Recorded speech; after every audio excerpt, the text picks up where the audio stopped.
Alrighty, so this is Reese and Steve Mach. And this is the Cedar log.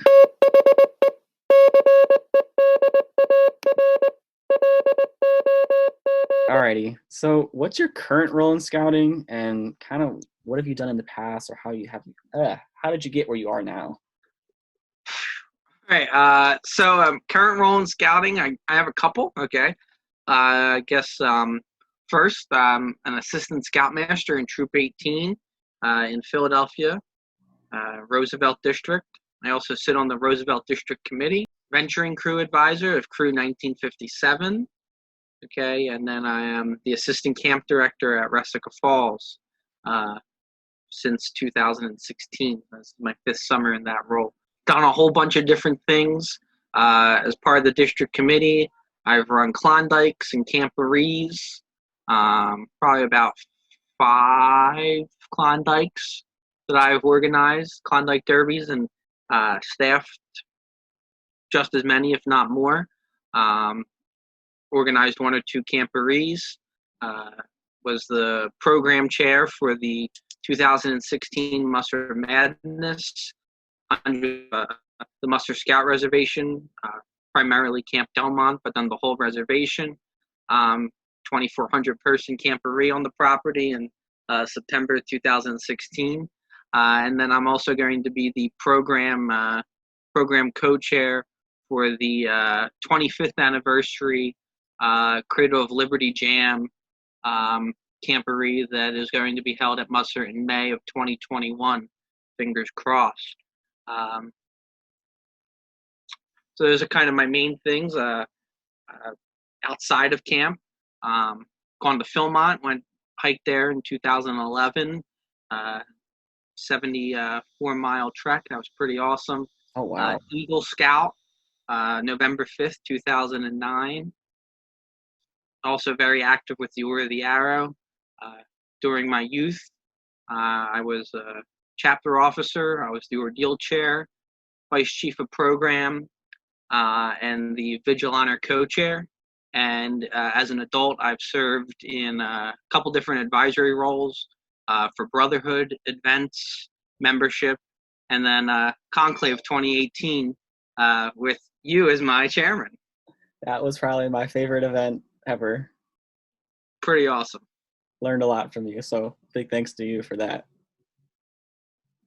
That is quite the record.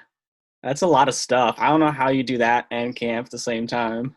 Yeah, it's pretty time consuming. I've also, so I've been involved in scouting since 2002. I was never a Cub Scout or anything like that. Okay. But I joined Troop 18 in 2002. My grandfather was the Scoutmaster. Troop 18 was actually the troop that he was in since he joined scouting in 1952. When he passed away last June, he was in the troop for 57 years, or 67 years, my apologies, 67 years, same troop. So scouting's kind of, in my family, big part of it. So yes, I don't want to say I didn't have a choice, because I definitely did, but there was no other way about it. All kinds of camper trips. Did my ordeal in 2004 at Treasure Island. Became a member of Unami Lodge 1. Sealed the bonds of brotherhood in 2006 at Resica Falls, and then I kept my vigil at Resica in 2011. It's given the name the Gugsawagan Alangamat, which means the loyal friend. Pretty cool. That is, again, quite the record. I didn't realize you had all those connections to different things. I remember attending your grandfather's viewing. I knew he was a big deal, but I didn't realize it was 60-some years in that troop. I kind of wish I had made that connection sooner. It's kind of cool. They a lot of the guys that were that he was in scouts with are kind of like our troop, a portion of our troop committee. Okay. So actually, the group of them is like a year older than he was. So sometime next year in 2021, that'll be 70 years in Troop 18 and scouting for those guys, which is pretty awesome. They still come out to our courts of honor, Oh my goodness. and they really care about scouting and Troop 18. Fun little connection with Troop 18 and I guess Resica, since this is primarily about Resica Falls and not Steve Mach and scouting. Troop 18 was one of the troops that was involved with the clearing of campsites. There was a lot of work that happened to build the camp. And then there's many professional contractors and stuff. But so Troop 18 was one of the groups that came up, and they helped clear out campsites and stuff on various weekends as this new camp was being built, with the federation between Philadelphia and Valley Forge councils. And a couple of the scouts from Troop 18 were actually involved in the dedication ceremony when camp opened.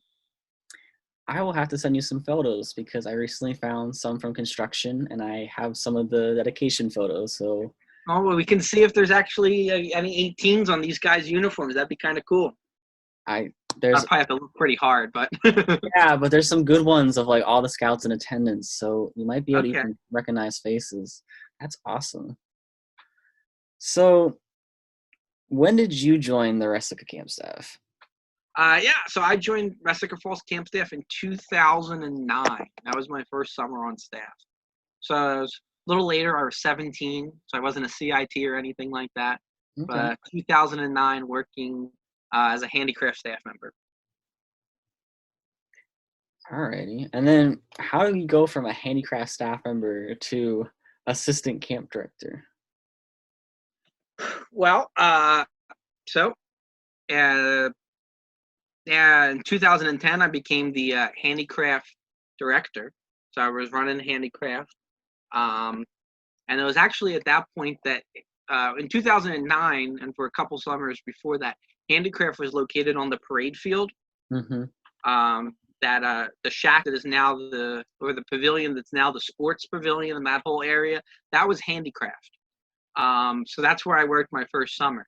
2010 is when handicraft moved to the old Great Bend Dining Hall, which is now the STEM Center. Yeah.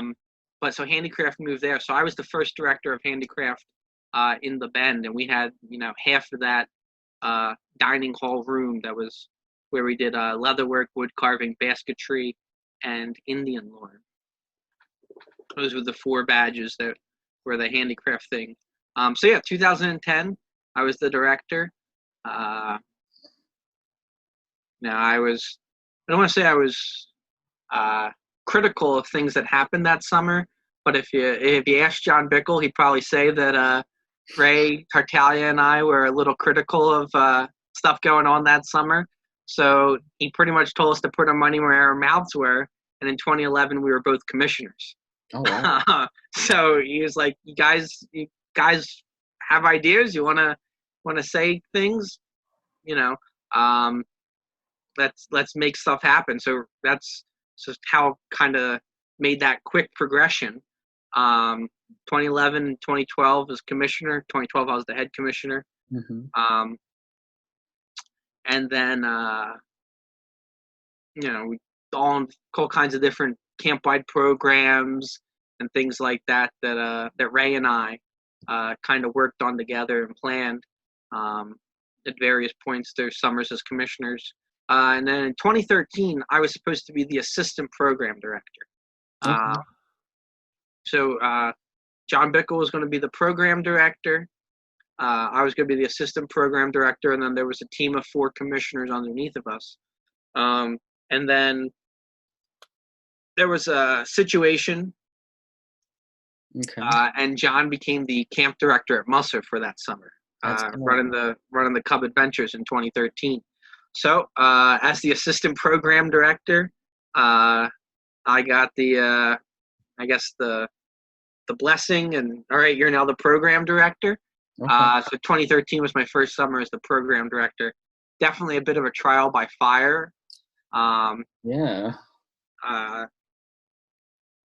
But because we were going into the summer. I mean, this was in early June. Oh wow. Yeah, it was staff weekend of the 2013 season. The Resica staff weekend that we heard, some rumblings that somebody was going to have to go to Musser and be the camp director. We had our 2 pre-camp leaders meetings Hmm. after that. So, and then that Tuesday uh, was when we found out John was going to be the camp director, and then I was then going to become the program director. And then that Sunday, so 5 days later, is when we were starting Directors Week for the 2013 summer. Oh my goodness, it sounds like a familiar tale to some of the stuff that's happened at Muster. Oh my goodness.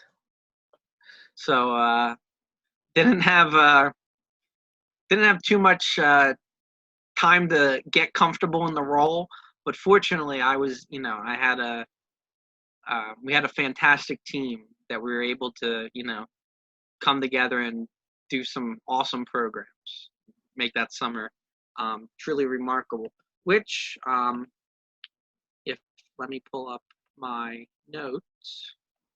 I believe at that point,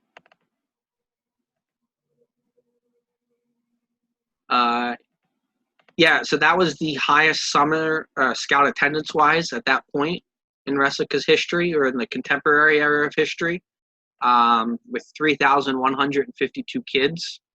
And it would kind of remain that until our 60th anniversary in 2017. So, brand new program director, down a member of the program team the week going in, but yeah, it was a time. So then I was the program director for 3 summers, 13, 14, 15. The end of 2015, some shifts had to happen, cover some different vacancies that we had. Hmm. A real need that we had was to have a good, strong business manager type person with logistics and operations. We kind of skirted by without one in 2015. Okay. So, I told Chris that I'd take on that. We can find someone else to be the program director. We need to focus in on this stuff. So Chris is like, well, then you'll be the assistant camp director. I was like, all right, fine. Oh, wow. um, okay. So then, yeah, 2016 is when I became the assistant camp director. And then as we've kind of, kept going and growing and stuff, we now have a business manager as well, with Jerry. As you said, you talked to him. So And that's kind of my story. And this is my 5th summer as the ACD. that is quite the journey. So that 3,100 scouts, like Resica's kind of roughly maintained since 2013? It's been up and down a little bit. I don't want to say we've maintained. So it's been, it's fluctuated a little bit.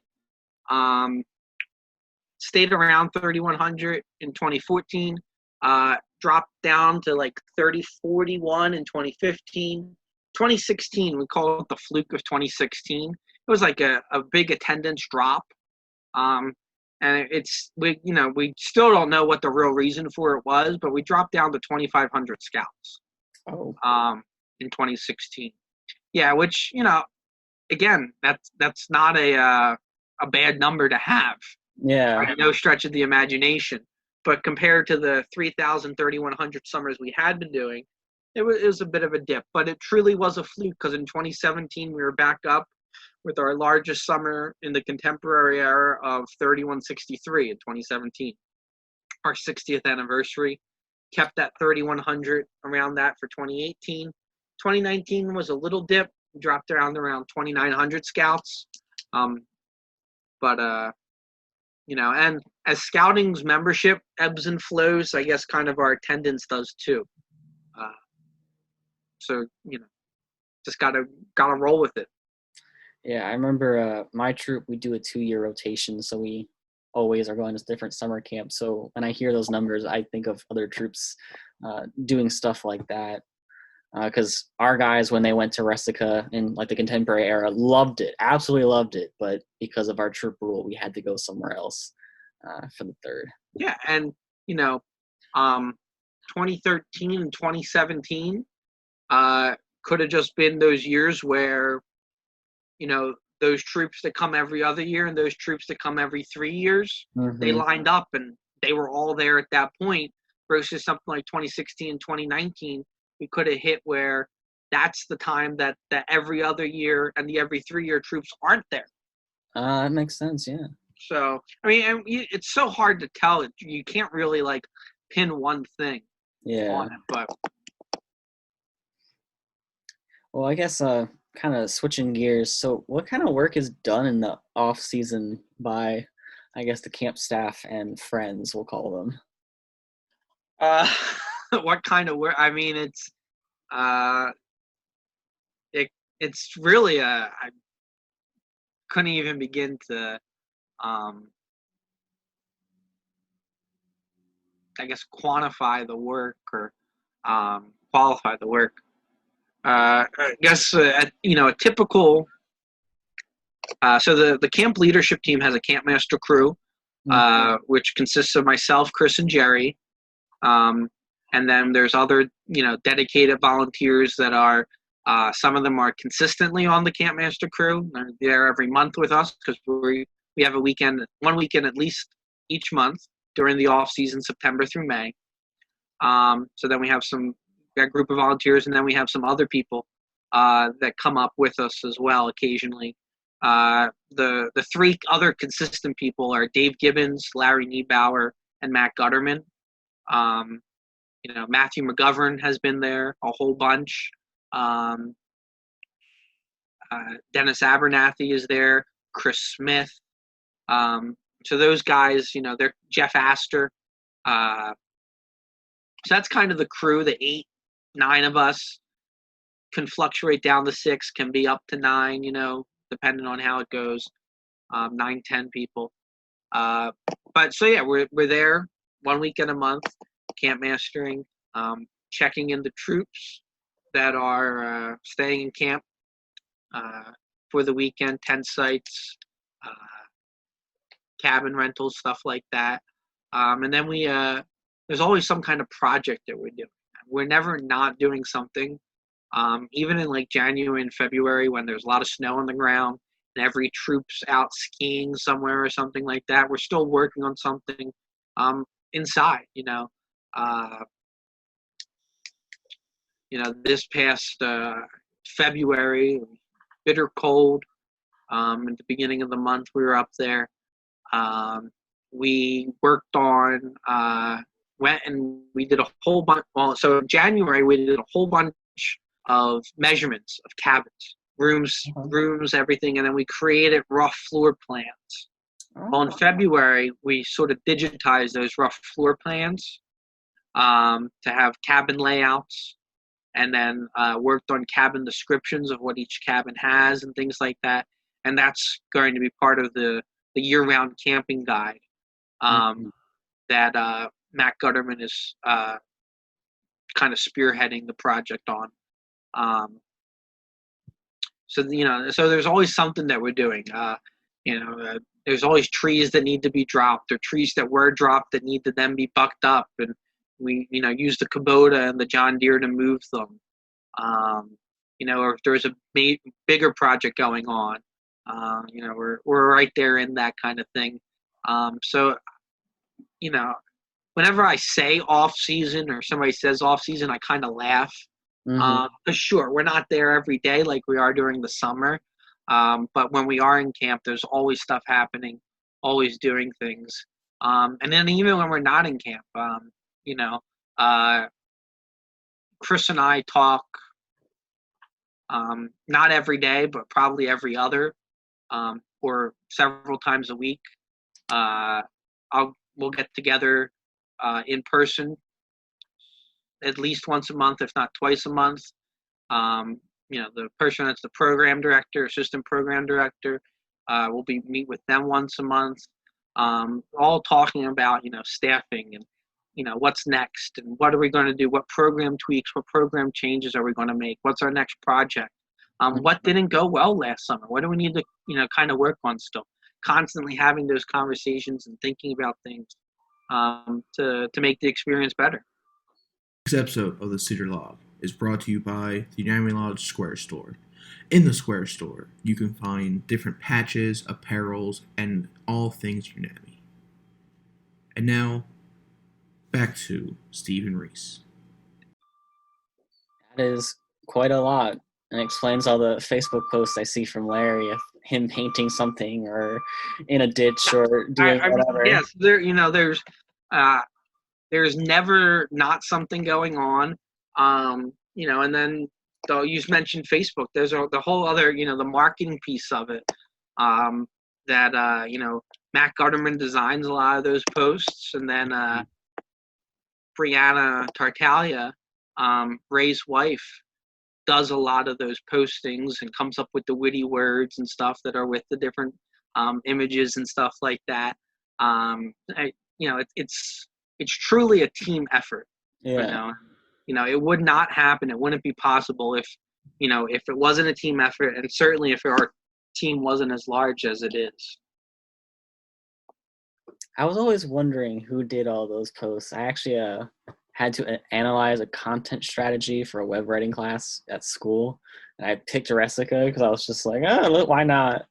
Okay. That explains that. I spend way too much time on that project just looking at Resica posts and like trying to use class terms to analyze it. That was not fun because of the class, not because of the posts. Alrighty, and then I guess switching back into camp. So virtual camp seems like it's been, I guess, a home run, we could say. So I'm kind of curious, what are the final numbers of registered scouts? How has all of that gone? What's it like with all the moving parts between Nick's stuff and the podcast, and then you have a shipping department practically? Yeah. So with the COVID-19 crisis going on in the world right now, it kind of became obvious mid-April that we weren't going to be able to have traditional summer camp. We joked a little bit through March and the beginning of April that we don't need to worry about that. That'll be a 2021 problem. But as things kept going, we came to that conclusion that we're not going to have scouts camping at Resica this summer, which was a hard conclusion to come to, without a doubt. But right away, we were like, we got to do something. Mm-hmm. At the Resica brand, the Resica experience has become something that we feel that scouts and leaders depend upon. Mm-hmm. And 2020 could be no exception to that. Yeah.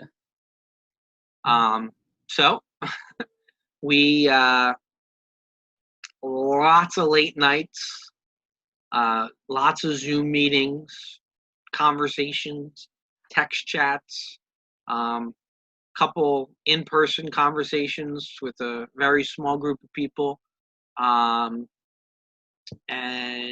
the virtual camp was born over about 2 weeks, from mid-April by the end of April. And we threw so much stuff out there just to see what would stick. Mm-hmm. I mean, we had one. It was like 3.5 hours one night. Okay. We had BSA requirements books. We're sitting, talking, and everything. Wherever, and we're flipping through page by page. I mean, like, could we do this merit badge? We'd read each requirement. Now that one won't work. So, badges that we traditionally do in summer camp, some of them weren't going to work. Wood carving and leatherwork, for example, they weren't going to work in virtual camp. Kids weren't going to have the tools to do leatherwork at home, and wood carving, nobody wanted to do that over the computer.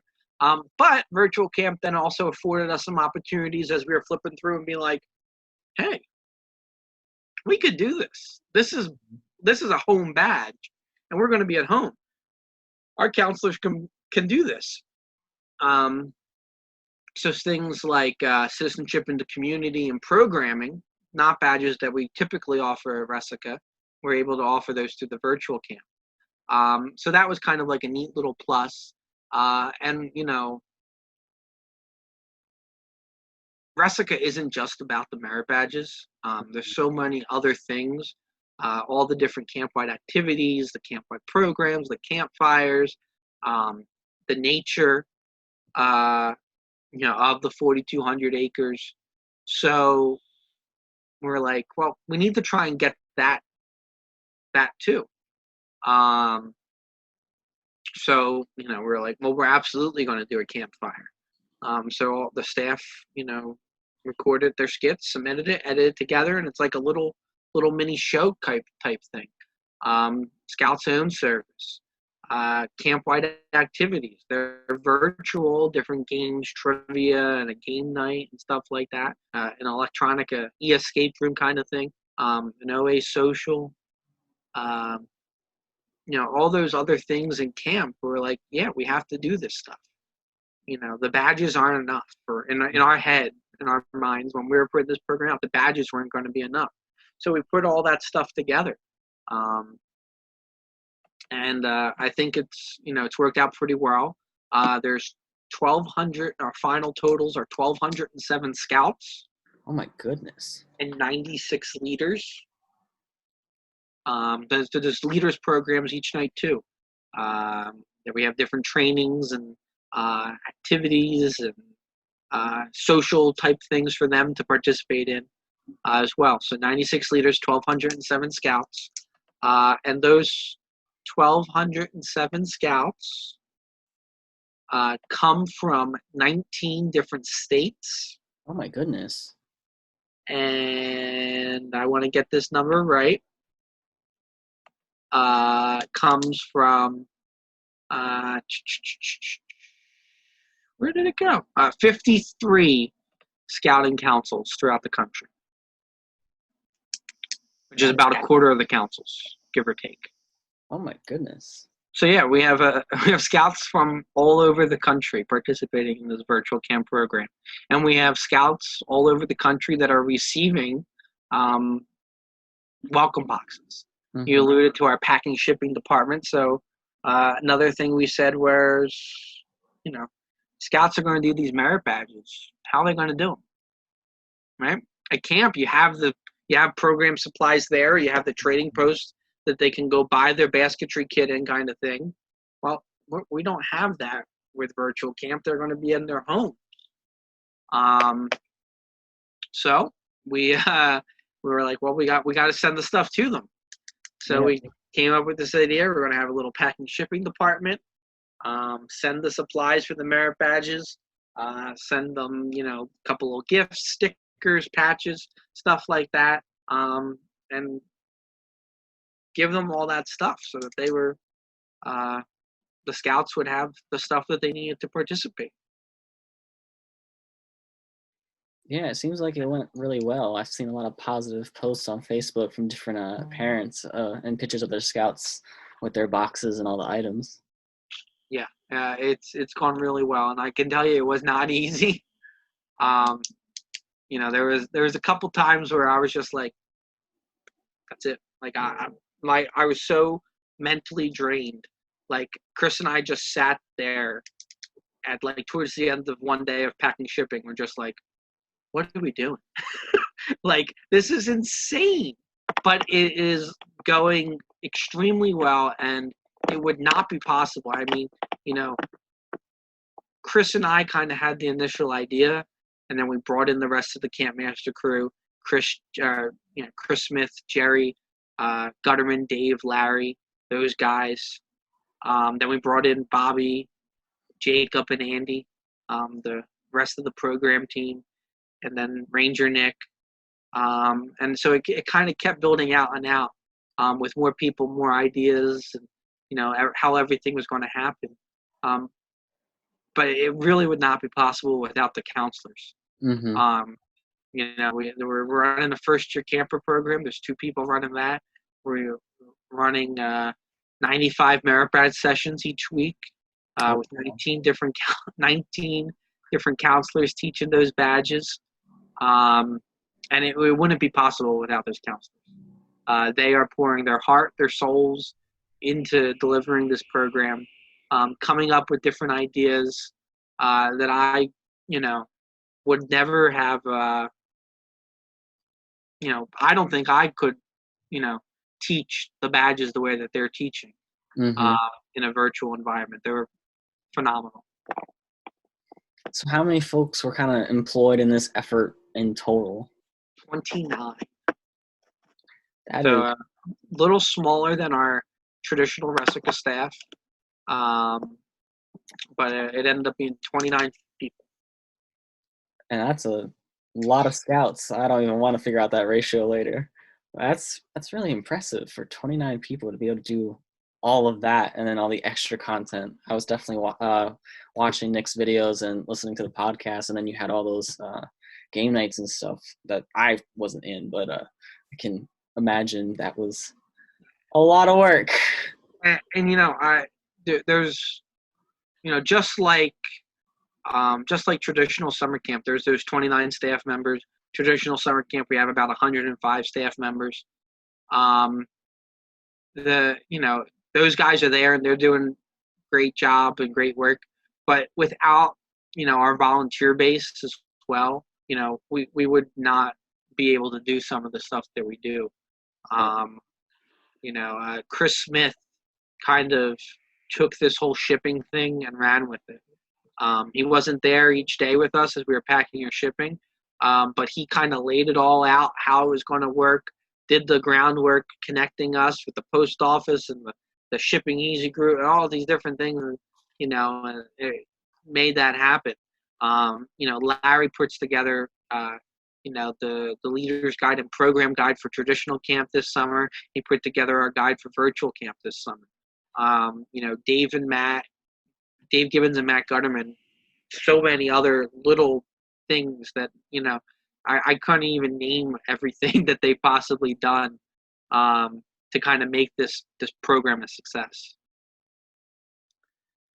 Yeah, it sounds like it was quite the undertaking. I can only imagine the logistical nightmares for each little part. So that's really good on all of you for doing all of that. I probably would have broke, to be quite honest.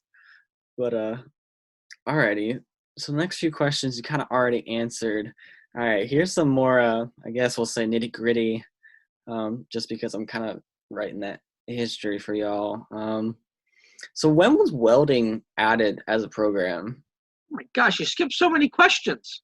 Well, you kind of answered them, and then you said you didn't want this to be the Steve Mach show, so I was like, all right, we'll focus on Resica. Okay. So when was, all right, you want to know some specific stuff? Yeah. Welding. So in 2010, we started, 2010, the BSA had 100th anniversary merit badges. Yeah. There was 4 of them. One of them was carpentry. So one of our longtime volunteers from, back in the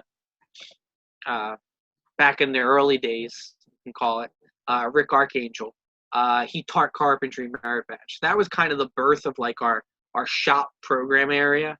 It was, Ricky with like 40 kids making stuff out of wood, banging nails with hammers, and he almost went insane. But that was kind of the start of the shop program. So then you could only earn those badges in 2010, 2011. We introduced plumbing. Oh. So that was like our next shop-oriented badge, and it still wasn't a full program area. Mm-hmm. That was the QM guys kind of taught that like 1 or 2 sessions of plumbing. And then it was in 2012 that we added welding and plumbing, and created that shop area. John Larkin was the first director of that shop program area, and he ran it for 3 summers. And then as it went on, like anything else, it started out small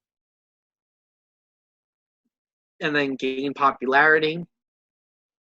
We expanded it, kind of rotated through that second badge, Mm-hmm. threw metalwork in there for a while. Okay. Then we had metalwork, plumbing, and welding. Then, you kind of rotate through welding being that solid thing, but change it up every now and again. Keep the rest of the shop area program fresh. Okay. That is. I didn't know there was even a plumbing merit badge. Yeah. So. All right. Oh, we did painting. I'm Oh. sorry. 2011 was painting. Oh. And we kids painted so many different things that then had to be repainted. I was about to say, sometimes when you have for example, ordeals paint things, you typically have to redo it all. So it was painting and not plumbing. It was not painting and plumbing, but in 2012 we had plumbing and welding. Oh, okay. Yeah. Painting did not last more than one summer, let me tell you. I can imagine why. So then, when was the Native American Village added? That was also 2012. Okay. 2012, Chris was like, go do this Native American Village. Mm-hmm. All right. He must have went to the Churchville Nature Center in Bucks County half Yeah. dozen times. And he's like, we're going to do this thing. It's going to be awesome. And slowly added different things as we went. Archaeology, Indian lore, and fly fishing are the badges to teach there. Mm-hmm. Sweat house, longhouse, garden, all the different things. It's the conclave. The village gets a nice little upgrade and expansion because that becomes a program feature of the section conclave as well. John Gerlach was the first area director of Native American Village in 2012. Gotcha. And then Resica Rangers, was that added or was that just a renaming of the first year program? So for the first year program at Resica was the Dan Beard program, and that was kind of constantly evolving and changing. It seemed like each director had their own twist that they wanted to put on it to make it different. Mm-hmm. So then in 2018, we decided that we were going to totally revamp the program from what it was. At the time, there was also plans to kind of build a building and some different patrol shelters and things like that. And that's kind of still on the back burner. That wasn't the first thing we needed to do to get the program off the ground. But so 2018, we rebranded the first year program as the Resica Rangers, with the intention of it being a different program than the Dan Beard program that had been its predecessor. Gotcha. And then Weeblo's Wednesdays. When did y'all start doing those? Weeblo's Wednesday. That was in 2017. This was Chris Brenner's big idea. A Scoutmaster suggested it to him, and Chris was like, "Yeah, let's do it." So the Weeblo Scouts come up for the day on Wednesday and kind of experience what Resica Falls is like.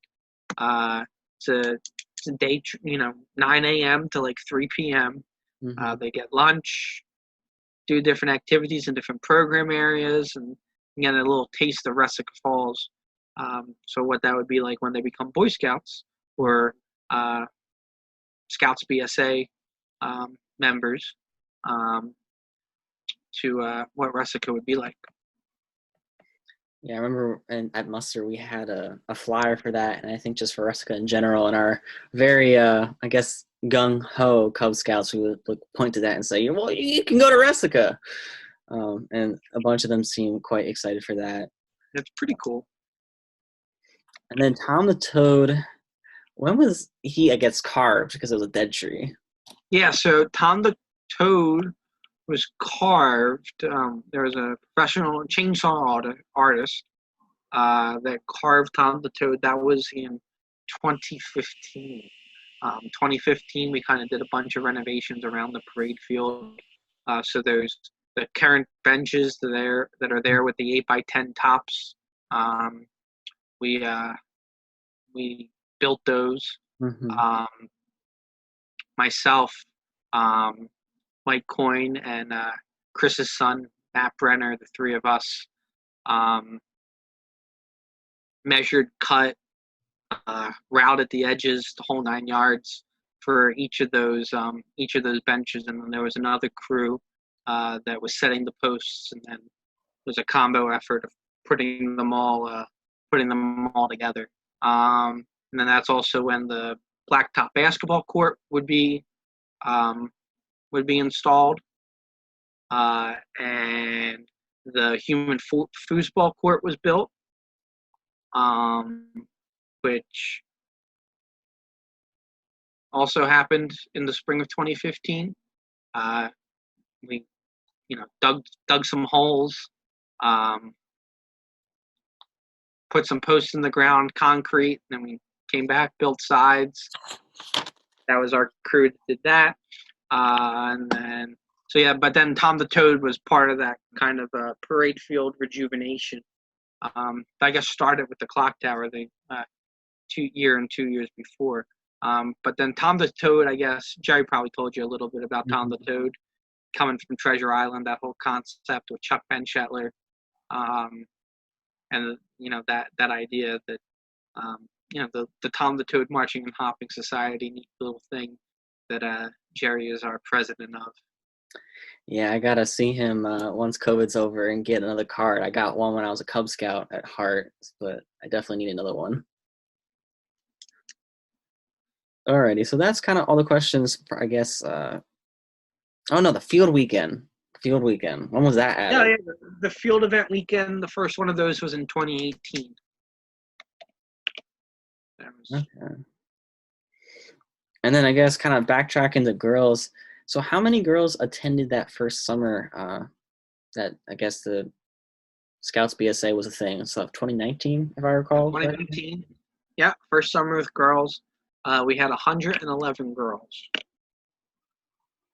That's not bad for the first year. Yeah, pretty cool. It was about 20 different troops. Had about 111 girls. And a virtual program, there's been a significant number of girls as well. So I think the female troops for Scouts BSA, I think, is really taking off. Mm-hmm. And I think it's going to be a very cool thing for the years to come. Indeed. All right. I guess the last question we'll ask for, I guess, like the recorded part. So what keeps you coming back to Resica even after like some of the folks you originally joined staff with or originally worked with are gone at this point? I guess they're not. That's the thing.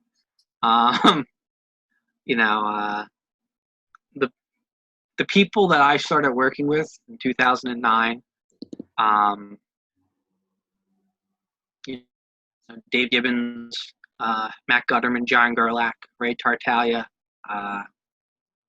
Chris, John Bickle, volunteers like Larry Niebauer and Jeff Astor. Those guys haven't gone anywhere. At this point, Chris and I are the only ones that are still working at camp from when I started in 2009, and Nick McKee. Mm-hmm. But like I talked about with the different parts that people played in virtual camp, everyone's still there. Weekends, weeks during the summer, staff weekends during the off season, staff week, directors week, It's just as much getting camp set up, training the staff. It's almost like little alumni weekends and stuff like that too, with people coming back and helping camp and helping us do what we're doing, to kind of keep it all going. That must be a very unique and also amazing thing to kind of have a group of people like that. I think with how things are going to track for next summer, I'll be the last one standing from my original staff group in 2014. So I envy you. I'll say it very frankly. I envy you with that. Well, it's funny. So Matt Gutterman pointed something out to me, kind of funny. And even with our virtual camp, it's still a true statement. Mm-hmm. Nobody next summer can say they're a returning staff member. Oh. Really, no one can really say that they were a returning staff member at a lot of camps, which is an interesting idea. Yeah, I haven't really pondered that one yet. So. And that is all for this week's episode of the Cedar Log. If you have any questions for Reese or Steve, please feel free to reach out to us at history@unamilodge.org, or you can find us on our social media on Instagram and Facebook, which is just History Committee Unami Lodge 1. Thank you. Stay safe. Have a great day.